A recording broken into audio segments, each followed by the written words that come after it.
7:03 on Wednesday, October 9th, 52 degrees. A cool start, then sunny and breezy later, highs in the mid-70s.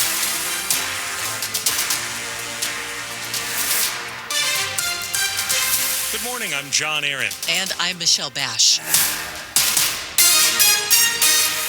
As you just heard on CBS, Hurricane Milton is a giant Category 5 storm.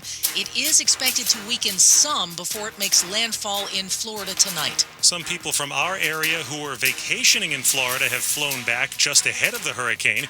WTOP's Dick Uliano spoke with them at Reagan National Airport, and he begins our team coverage. Visitors to Florida, including Leah Ann Long of Fairfax, were closely watching the weather. We were paying attention to the weather forecast from, the weekend when we heard that Milton was forming. Arriving on a flight from Orlando, Long and others say they arranged earlier return flights. We just decided to try to travel earlier and come back a day early.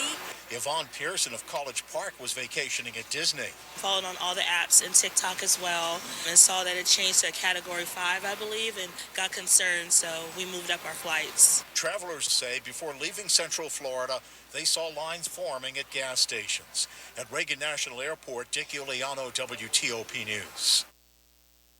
There are plenty of impacts already being seen from Milton, and we're getting an update this morning on the impacts to airports in Florida. Our own Steve Dresner has experience covering numerous hurricanes. He joins us now live with the latest in studio.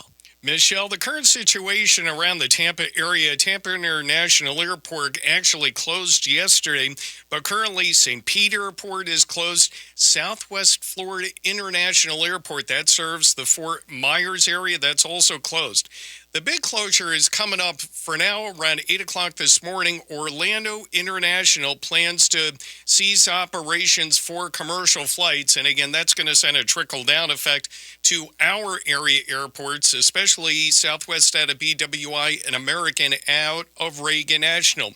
Also of note, Amtrak has canceled all auto train service from Lorton, Virginia down to Sanford, Florida. That's the usual route, along with the popular Palmetto service, which connects New York to Miami. Everything regarding those trains from Amtrak canceled until Friday. So, again, the trickle-down effect as far as cancellations. By the way, it was on some of the traffic cameras, I-75 and I-275 around the Tampa area. The rains have kind of moved in, just light rain, but no one on the roadways in downtown Tampa, Sarasota.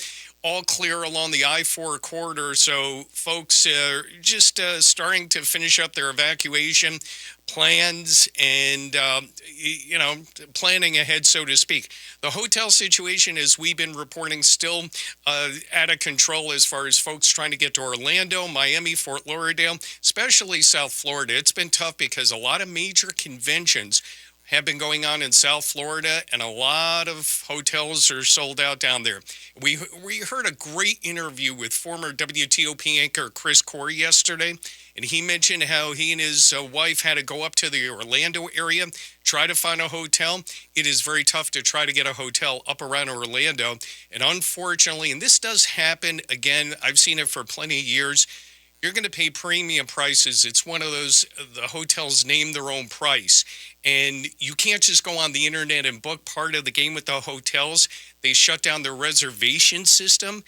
So you kind of have to go there yourself and negotiate. It's not easy. And hearing Chris Corey's interview, it brings back a lot of memories, but it is not easy dealing with trying to get away from a storm like this. Reporting live, Steve Dresner, WTOP News. All right, Steve, and still ahead in Money News. Which area school cracks the top 10 for early career pay? I'm Jeff Claybaugh.